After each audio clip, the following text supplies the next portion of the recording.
கிறிஸ்துவுக்குள் பிரியமான சகோதர சகோதரிகளே, உங்கள் யாவரையும் இயேசு கிறிஸ்துவின் இனிதான நாமத்தினாலே வாழ்த்தி வரவேற்கிறேன். தேவனுடைய வார்த்தை சொல்லுகிறது, சத்தியத்தையும் அறிவீர்கள், சத்தியம் உங்களை விடுதலையாக்கும் என்று சொல்லுகிறது. இன்றைய சிந்தனைக்கு எடுத்துக்கொண்ட வேத வசனம் கலாத்தியர் 3:13.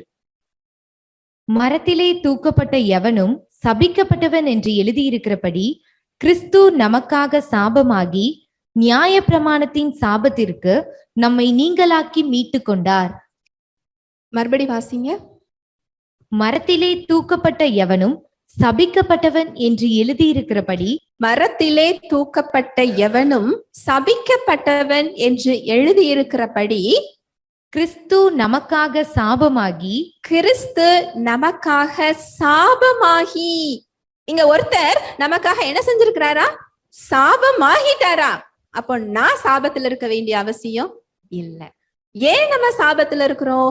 எனக்காக ஒருவர் சாபமாகி விட்டார் அப்படிங்கிற நற்செய்தியை நம்ம இன்னும் என்ன செஞ்சுக்கல, தெரிந்து கொள்ளல. கிறிஸ்து உங்களுக்காகவும் எனக்காகவும் ஒவ்வொருவருக்காகவும். உங்களுக்கு ஒரு கேள்வி வரலாம், எனக்காக அவர் சாபத்தை ஏற்றுக்கொண்டாரா? எனக்கு அவர் யாருன்னே தெரியாதே. உங்களுக்கு அவரை யாருன்னு தெரியாது. ஆனா இந்த உலகத்துல உங்க தாயின் கருவில உருவாகிறதற்கு முன்னமே அவர் உங்களை அறிந்திருக்கிறார். உங்களுடைய கருவை அவருடைய கண்கள் கண்டது. நீங்க அவர் அறியாமல் இருக்கலாம். அவர் உங்களை அன்பு செய்கிறார். அதனாலதான் உட்கார்ந்து அவருடைய அன்பை இப்போ கேட்கும்படி அவர் என்ன செய்திருக்கிறார்? வைத்திருக்கிறார். ஹல்லேலூயா, பிரைஸ் தி லார்ட்.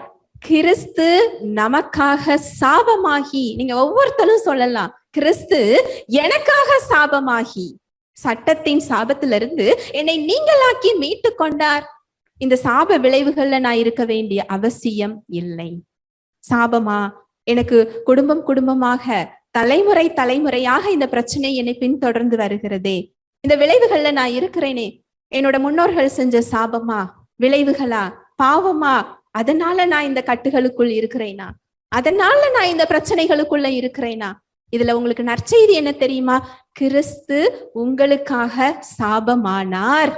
இந்த விளைவுகள்ல நீங்க இருக்க வேண்டிய அவசியம் இல்லை. ஹல்லேலூயா, பிரைஸ் தி லார்ட். இந்த நற்செய்தியை கேட்கும் போதுதான் அந்த மனுஷனுக்கு அங்க என்ன வருது? விசுவாசம் வருகிறது. இந்த விளைவுகள்ல நான் இருக்க வேண்டிய அவசியம் இல்ல. எனக்காக ஒருவர் அங்க என்ன செய்திருக்கிறார்? சாபமாகி இருக்கிறார்.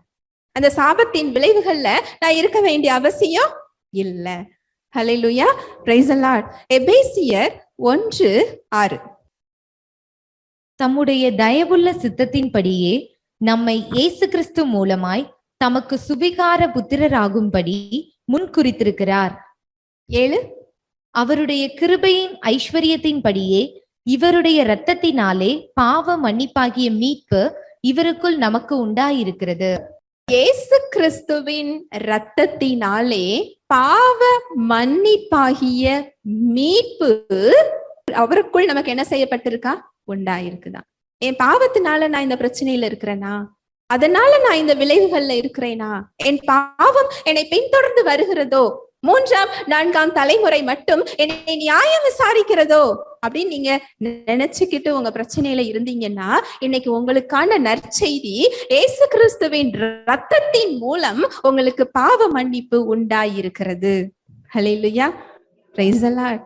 இதுக்கு பேரு தான் நற்செய்தி. இந்த நற்செய்தியை நீங்க கேட்கும் போதுதான் உங்களால அந்த விடுதலை என்ன செய்ய முடியும்? பெற்றுக்கொள்ள முடியும். உங்களோட வாழ்க்கையில உங்களுக்கு ஒரு பிரச்சனையில பணம் தேவைப்படுது, ஒரு பெரிய பணம் தேவைப்படுது. உங்களோட பேங்க் அக்கவுண்ட்ல உங்களுக்கு எவ்வளவு தேவைப்படுதோ அதை விட அதிகமா பணம் வச்சிருக்கிறீங்க. இந்த பேங்க்ல போட்டிருக்கிற பணம் எப்போ உங்களுக்கு பயன்படும்? எப்படி அது உங்களுக்கு பயன்படும்? 2 விஷயம் தெரியணும். எனக்கு பேங்க்ல ஒரு அக்கவுண்ட் இருக்கு, அதுல பணம் இருக்கு அப்படிங்கிற தகவல் எனக்கு என்ன செய்யணும்? தெரியணும். 1. 2வது, அங்க பணம் இருந்தாலும் அங்க பணம் இருக்கிறதுனால அது நம்ம கைக்கு வந்துருமா? போய் எடுக்கணுங்கிற தகவல் எனக்கு என்ன செஞ்சிருக்கணும்? தெரிஞ்சிருக்கணும். அதே மாதிரிதான் இயேசு கிறிஸ்து சிலுவையில என்ன கொடுத்திருக்கிறார் அப்படிங்கிற நற்செய்தியை நான் என்ன செஞ்சிருக்கணும்? தெரிஞ்சிருக்கணும். அதை நான் எப்படி பெற்றுக்கொள்ள வேண்டும் அப்படிங்கிற தகவலையும் நான் இங்க என்ன செஞ்சிருக்கணும், அறிஞ்சிருக்கணும். அதனாலதான் ஏசு கிறிஸ்து என்ன சொல்றாரு தெரியுமா? யோவான் 8:32, சத்தியத்தையும் அறிவீர்கள், சத்தியம் உங்களை விடுதலையாக்கும் என்றார். சத்தியத்தையும் அறிவீர்கள், சத்தியம் என்ன செய்யுமா? விடுதலை ஆக்கும். நம்ம விடுதலையை எப்படி கேட்டுக்கிட்டு இருக்கிறோம்? தேவனே எனக்கு இரங்கும், எனக்கு விடுதலையை தாரும், நான் படுகிற பாடு உங்களுக்கு தெரியலையா, எவ்வளவு நாள் ஆகும் நீங்க தருகிறதற்கு. ஆனா இங்க தேவன் ஒண்ணு சொல்லியிருக்கிறார். என்ன சொல்லியிருக்கிறார்? மறுபடி வாசிக்கலாம். சத்தியத்தையும் அறிவீர்கள், சத்தியம் உங்களை விடுதலையாக்கும் என்றார். சத்தியத்தையும் அறிவீர்கள். எது விடுதலையாக்குமா? சத்தியம் உங்களை விடுதலையாக்கும். சத்தியம்னா யாரு? நானே வழியும் சத்தியமும் ஜீவனுமாய் இருக்கிறேன். சத்தியம்ங்கிறது ஏசு கிறிஸ்து தான் சத்தியம். ஏசு கிறிஸ்துவை நீங்க அறிந்து கொள்ளும் போதே நீங்க விடுதலையில தான் நின்று கொண்டிருப்பீங்க. ஹல்லேலூயா, பிரைஸ் தி லார்ட். அவர் எதுக்கு வந்தாரு? என்ன செஞ்சிருக்கிறாரு? எனக்கு என்ன கொடுத்திருக்கிறார்? நான் யார்? கிறிஸ்து எனக்கு என்ன செஞ்சிருக்கிறார்? இதை நீங்க அறிந்து கொள்றதுதான் சத்தியம். நீங்க எப்பேற்பட்ட கட்டுகள்ல இருந்தாலும் சரி, எப்பேற்பட்ட நோயில இருந்தாலும் சரி, டாக்டரால முடியாதுன்னு சொல்லப்பட்ட ஒரு நோயா இருந்தாலும் சரி, உலக பிரகாரமா உங்க பிரச்சனைகளுக்கு தீர்வே இல்லை என்றாலும் சரி, உங்களுக்கான விடுதலை சத்தியத்தில் இருக்கிறது. ஹல்லேலூயா, பிரைஸ் தி லார்ட். இயேசு கிறிஸ்துவின் இடத்தில் இருக்கிறது. இதை நீங்க அறிந்து கொள்ளும் போது அந்த விடுதலை உங்க வாழ்க்கையில என்ன செய்ய முடியுமா? பார்க்க முடியும். மறுபடி பார்க்கலாம். கலாத்தியர் 1:4. அவர் நம்மை இப்பொழுது இருக்கிற பொல்லாத பிரபஞ்சத்தினின்று விடுவிக்கும்படி நம்முடைய பிதாவாகிய தேவனுடைய சித்தத்தின்படியே நம்முடைய பாவங்களுக்காக தம்மை தாமே ஒப்பு கொடுத்தார். எல்லாருக்கும் ஒரு சந்தேகம் என்ன வரும் அப்படின்னா, இந்த உலகத்துல நான் கஷ்டப்பட்டு போராடி என் வாழ்க்கையை முடிச்சிட்டு எப்படியாவது நான் பரலோகம் போனா நான் நல்லா இருப்பேன் அப்படிங்கிற எண்ணம் உங்களுக்கு இருக்கும் இல்லையா? ஆனா இந்த வசனம் என்ன சொல்லுது தெரியுமா? மறுபடி வாசிக்கலாம். அவர் நம்மை இப்பொழுது இருக்கிற பொல்லாத பிரபஞ்சத்தினின்று விடுவிக்கும்படி நம்முடைய பிதாவாகிய தேவனுடைய சித்தத்தின்படியே நம்முடைய பாவங்களுக்காக தம்மை தாமே ஒப்பு கொடுத்தார். இப்பொழுது இருக்கிற பொல்லாத பிரபஞ்சம். இந்த பிரபஞ்சத்துக்கு ஒரு அடைமொழி கொடுக்கப்பட்டிருக்கு. என்ன அடைமொழி கொடுக்கப்பட்டிருக்கு? நல்ல உலகம்னா கொடுத்திருக்கு, பொல்லாத பிரபஞ்சம். எனக்கு ஏன் இந்த நோய் வந்தது? எனக்கு ஏன் இந்த பிரச்சனை வந்தது? எனக்கு ஏன் இந்த கட்டுகள் வந்தது? நீங்க கேள்வியே கேட்க முடியாது. இந்த உலகம் பொல்லாத உலகம்.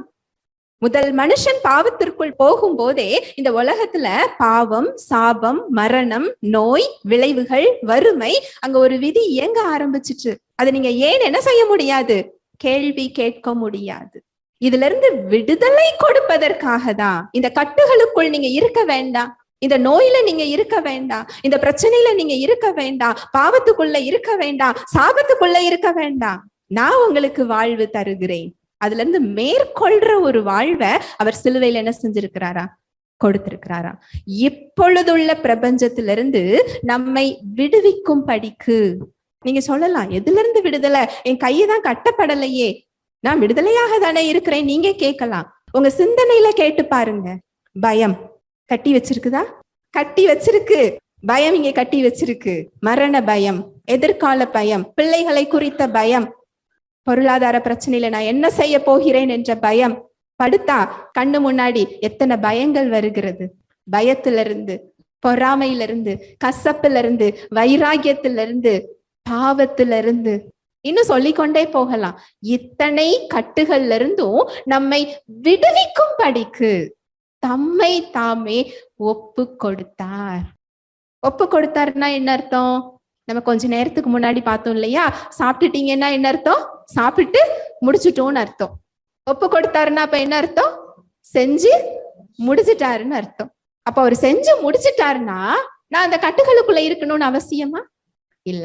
இங்க எத்தனை கட்டுகள் நீங்க உங்களை கட்டி வச்சிருந்தாலும் எந்த கட்டுகளுக்குள்ளும் நீங்க இருக்க வேண்டிய அவசியம் இல்லை.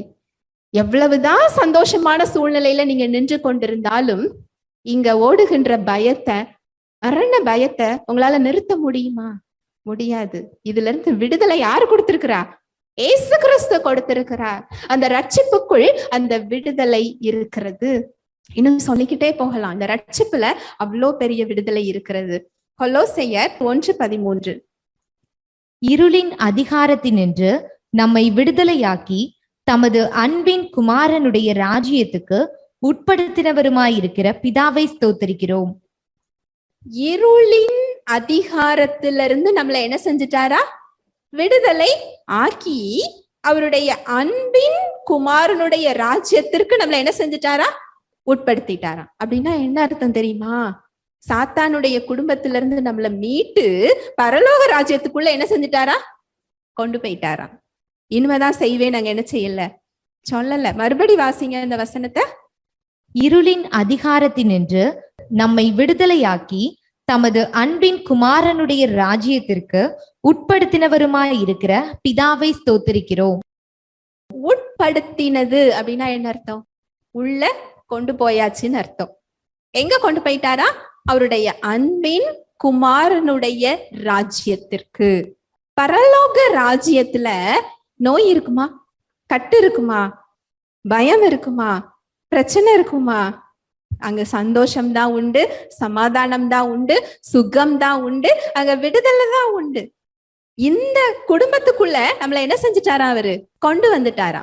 இந்த ரட்சிப்புக்குள்ள அந்த வாழ்வு இருக்கிறது. ஆரஞ்சு பழம் பார்த்திருக்கிறீங்களா? எப்படி இருக்கும்? ஒரே பழமா இருக்குமா? உள்ள நிறைய சொலைகள் இருக்குமா? நிறைய சொலைகள் இருக்கும். ஒரு சொலைய மட்டும் நான் சாப்பிட்டுட்டு ஆரஞ்சு பழம் சாப்பிட்டேன்னு சொல்ல முடியுமா? சொல்லிக் கொள்ளலாம். ஆனா அந்த மொத்த அனுபவத்தை என்ன செஞ்சிருக்க மாட்டோம், பெற்றிருந்திருக்க மாட்டோம் இல்லையா? அதே போலதான் இந்த ரட்சிப்பு அப்படிங்கிறது ஒரு முழுமையான ஒரு மொத்த அனுபவம். ஹல்லேலூயா, பிரைஸ் தி லார்ட். நான் மறுபடி சொல்றேன், ரட்சிப்புங்கிறது எப்படியா? ஒரு முழுமையான ஒரு மொத்த அனுபவம். ஆரஞ்சு பழ சொலை மாதிரி. ஒரு சொலை என்னது? எனக்கு பாவத்திலிருந்து விடுதலை. ரெண்டாவது சொலை என்னது? சாபத்திலிருந்து விடுதலை. மூன்றாவது என்னது? நோயிலிருந்து விடுதலை. நாலாவது சொலை என்னது? கட்டுகள்ல இருந்து விடுதலை. அஞ்சாவது சொலை என்னது? சகல ஆவிக்குரிய ஆசீர்வாதத்தினாலும் என்னை ஆசீர்வதித்திருக்கிறார். இன்னும் சொல்லிக்கிட்டே போகலாம். இதெல்லாம் இணைஞ்சதுக்கு பேரு தான் என்ன பேரு? ரட்சிப்பு. ஹல்லேலூயா, பிரைஸ் தி லார்ட். பரிசுத்த ஆவியானவர் தாமே தேவ வார்த்தையோடு கூட உங்கள் யாவரோடும் இடைப்பட்டார் என்பதை விசுவாசிக்கிறேன். தேவ வார்த்தையில் சொல்லப்பட்ட சத்தியத்தின்படி சிந்திக்க, செயல்பட இன்று நாம் தீர்மானம் எடுப்போம். தேவனுடைய கிருபையும் சமாதானமும் உங்கள் அனைவரோடும் கூட என்றைக்கும் இருப்பதாக. ஆமேன்.